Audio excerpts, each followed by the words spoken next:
बिस्मिल्लाहिर्रहमानिर्रहीम अस्सलाम वालेकुम। ज़ीक्यू स्पीक्स में खुशामदीद। नाज़रीन, एक बेंच तश्कील दिया गया, एक रुकनी बेंच था। जस्टिस तसद्दुक़ हुसैन जिलानी साहब उसकी सरबराही कर रहे थे और 6 जजेस की जानिब से जो सुप्रीम जुडिशल काउंसिल को ख़त लिखा गया, जिसमें उन्होंने सिक्योरिटी इदारों पर इल्ज़ाम लगाया कि उनके बेडरूम्स में, उनके घरों के अंदर कैमराज़ नस्ब किए गए और उनको वो वीडियोज़ दिखाकर फ़ैसलों पर असरअंदाज़ होने की कोशिश की जा रही है। तो ये ख़त सुप्रीम जुडिशल काउंसिल को लिखा गया उनकी जानिब से और कहा गया कि बताएँ इस दबाव के अंदर हम कैसे आज़ाद अदलिया का किरदार अदा कर सकते हैं। तो उस पर चीफ जस्टिस और काज़ी फ़ाइज़ साहब और वज़ीर-ए-आज़म के दरमियान एक मीटिंग होती है। मीटिंग के बाद फ़ैसला होता है कि एक तहकीकाती कमीशन तश्कील दिया जाएगा, एक रुकनी ये कमीशन होगा। उस कमीशन के लिए मुख्तलिफ नाम ज़ेर-ए-गौर आते हैं। जस्टिस तसद्दुक़ हुसैन जिलानी साहब, जो कि माज़ी में बहुत से बेंचेस से माज़रत कर चुके हैं, वो ये दावत कबूल करते हैं और कहते हैं कि मैं ये काम तो मुश्किल है, लेकिन मैं ये काम कर दूँगा, इस बेंच की सरबराही करूँगा और इस तहकीकाती जो बेंच होगा या जो तहकीकाती कमेटी होगी उसकी सरबराही करूँगा और हम इस मामले को आगे बढ़ाएँगे। लेकिन आज चीफ जस्टिस साहब की जानिब से आज खुद बेंच एक तश्कील दिया जाता है, जो कि सो मोटो लेता है इस मामले का। 7 रुकनी ये बेंच है, बुध को ये समाअत करेगा और इंक्वायरी कमीशन तो अब नहीं रहा, उसने ईद के बाद अपना काम करना था, लेकिन उसके जो सरबराह थे, जस्टिस रिटायर्ड तसद्दुक़ हुसैन जिलानी साहब, उन्होंने माज़रत कर ली है। एक ख़त उनकी जानिब से लिखा गया है। ये वो ख़त है, जो जस्टिस रिटायर्ड तसद्दुक़ हुसैन जिलानी साहब की जानिब से लिखा गया है और अंग्रेज़ी में है। इसको हम कोशिश करते हैं कि ट्रांसलेट करते हैं आपके और अपनी आसानी के लिए और फिर क्या जब सुप्रीम कोर्ट हेयरिंग कर रही होगी और वो किसी को समन जारी करेगी और जिन लोगों पर जिन इदारों पर, उनके सरबराहों पर ये इल्ज़ाम है कि वो खुफ़िया रिकॉर्डिंग करके असरअंदाज़ होने की कोशिश कर रहे हैं, तो क्या वो आएँगे? या ख़त-ओ-किताबत में ये बात रह जाएगी और जिस तरह शौकत अज़ीज़ सिद्दीकी साहब का केस था उसमें भी उन्होंने इल्ज़ामात लगाए थे। वो इल्ज़ामात के जवाबात हमें आज तक नहीं मिले। तो क्या वैसे ही मामला होगा? ये सवाल बड़ा अहम है और इसका जवाब आज की इस वीडियो के अंदर आपको दिया जाएगा। लेकिन उससे पहले ज़रा जो ख़त था, वो अपने नाज़िम को बता देते हैं कि इस ख़त में क्या कुछ दर्ज है, जो कि जस्टिस तसद्दुक़ हुसैन जिलानी साहब ने लिखा है प्राइम मिनिस्टर ऑफ पाकिस्तान को। तो जस्टिस तसद्दुक़ हुसैन जिलानी साहब लिखते हैं कि मैं 30 मार्च 2024 को होने वाले काबीना इजलास का हवाला देता हूं, जिसके मुताबिक मुझे इस्लामाबाद हाई कोर्ट के 6 जजों की जानिब से 25 मार्च 2024 के खत में लगाए गए इल्ज़ामात की इंक्वायरी के लिए एक रुकनी इंक्वायरी कमीशन का सरबरा मुकर्रर किया गया। कमीशन की सरबराही के लिए मुझ पर एतमाद करने के लिए आप और काबीना का शुक्रिया अदा करता हूं। मैं इज़्ज़त माब चीफ जस्टिस ऑफ पाकिस्तान जनाब काजी फ़ाइज़ ईसा के साथ साथ जनाब जस्टिस सैयद मंसूर अली शाह का भी मशकूर हूं, जिन्होंने मुझ पर एतमाद का इजहार किया। मैंने 6 जजों के मज़कूरा बाला ख़त और काबीना की तरफ से मंजूर शुदा टर्म्स ऑफ रेफरेंस के साथ-साथ मुतल्लिका आईनी शेक आर्टिकल 209 को देखा है। चूँकि ये ख़त सुप्रीम जुडिशल काउंसिल के मेंबरान और उसके chairman chief justice of Pakistan के नाम लिखा गया है, ये इंपॉर्टेंट चीज़ है, मैं रिपीट करता हूँ।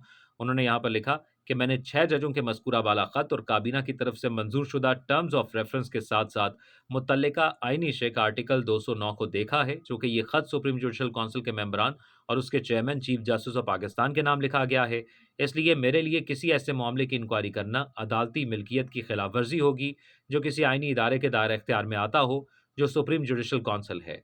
काउंसिल या सुप्रीम कोर्ट ऑफ पाकिस्तान खुद, यानी उनका ये ख्याल है कि इंक्वायरी के लिए रेफरेंस की शराइत मौरख़ा 25 मार्च 2024 के ख़त के मौज़ू से कतई मुताबिकत नहीं रखती, जिससे 6 मुअज़्ज़ज़ जज साहिबान ने दीगर तमाम बातों से रहनुमाई हासिल करने के लिए सुप्रीम जुडिशल काउंसिल को कहा है और ख़त का हवाला उन्होंने दिया। उसमें लिखा कि हम सुप्रीम जुडिशल काउंसिल के लिए ख़त लिख रहे हैं। ये वो 6 जजेस की जानिब से जो ख़त लिखा गया, उसका हवाला उन्होंने लिखा है कि उन्होंने क्या कहा था ख़त में, कि हम सुप्रीम जुडिशल काउंसिल के लिए लिख रहे हैं कि जज की ज़िम्मेदारी के बारे में कि वो एग्ज़ेक्टिव के मेंबरान बशमूल इंटेलिजेंस एजेंसियों के कारकर्दों की कार्रवाइयों के बारे में रिपोर्ट करें और जवाब दें। अपने सरकारी कामों से फ़ारिग होना और धमकी के तौर पर अहल होना, साथ ही साथ साथियों या अदालतों के मेंबरान जिनकी निगरानी हाई कोर्ट करती है के सिलसिले में इसकी तवज्जो में आने वाले किसी भी इक़दाम की इत्तला देने का फ़र्ज़ है। ये वो ख़त का हवाला उन्होंने दिया और फिर आखिर में उन्होंने ये कहा कि दरख़्वास्त मज़कूरा ख़त में तजवीज़ करदा तरीक़ाकार के लिहाज से इज़हाराती मुशावरत के लिए है। अगरचे ज़ेर बहस ख़त आइन के आर्टिकल 209 के मयार के मुताबिक नहीं हो सकता, लेकिन इज़्ज़त माब चीफ जस्टिस ऑफ पाकिस्तान एक सरपरस्त होने के नाते इदारा जाती सतह पर ख़त में उठाए गए मसाइल को हल कर सकते हैं। यही उनकी जानिब से भी कहा गया, क्योंकि ये सुप्रीम जुडिशल काउंसिल को लिखा गया था ख़त, जो 6 जजेस थे उनकी जानिब से, तो उनकी जानिब से भी कहा गया कि सुप्रीम जुडिशियल काउंसिल या कोई आईनी इदारा इस मामले को देखे, क्योंकि सवाल ये उठाया जा रहा था कि एक रिटायर्ड जज यानी जस्टिस रिटायर्ड तसद्दुक़ हुसैन जिलानी साहब, जो कि चीफ जस्टिस रह चुके हैं पाकिस्तान के, एक रिटायर्ड जज के सामने क्या उनके लिए आसान होगा कि वो उन लोगों को जिनको कभी किसी ने अदालतों में नहीं बुलाया, जिनका बात करना जुर्म समझा जाता है या पर जलते हैं जिनका नाम लेते हुए, क्या उनको बुला सकते हैं? सॉरी।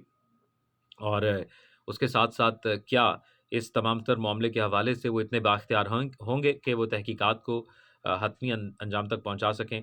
अब एक अज़ खुद नोटिस ले लिया गया है। अगर फ़र्ज़ करें किसी इंटेलिजेंस इदारे के सरबराह को बुलाया जाता है तो क्या होगा उसके बाद? मेरी कुछ तज्ज़ियाकारों से बात हुई, बड़ी डिटेल्ड बात हुई मेरी, जिसमें जामी साहब थे, फिर कानूनी माहिरीन से हमारी बात हुई, जिसमें आबिद ज़ुबैरी साहब थे, हसन रज़ा पाशा साहब थे, शाइक उस्मानी साहब थे, जो खुद जस्टिस रह चुके हैं। उनसे हमारी बात हुई इस तमाम तर मामले को लेकर।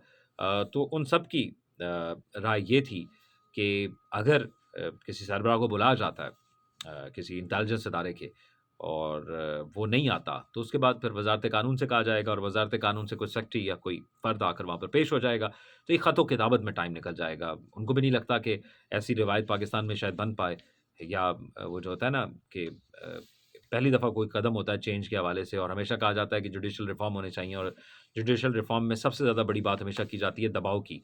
ये कहा जाता है सियासतदान दबाव में फ़ैसले करते हैं। अदलिया के हवाले से इल्ज़ामात माज़ी में लगाए गए, अब भी लगाए जाते हैं मुख्तलिफ़ मामलात के हवाले से। सियासी जमातें भी लगाती हैं कि दबाव में आकर फ़ैसले किए जाते हैं।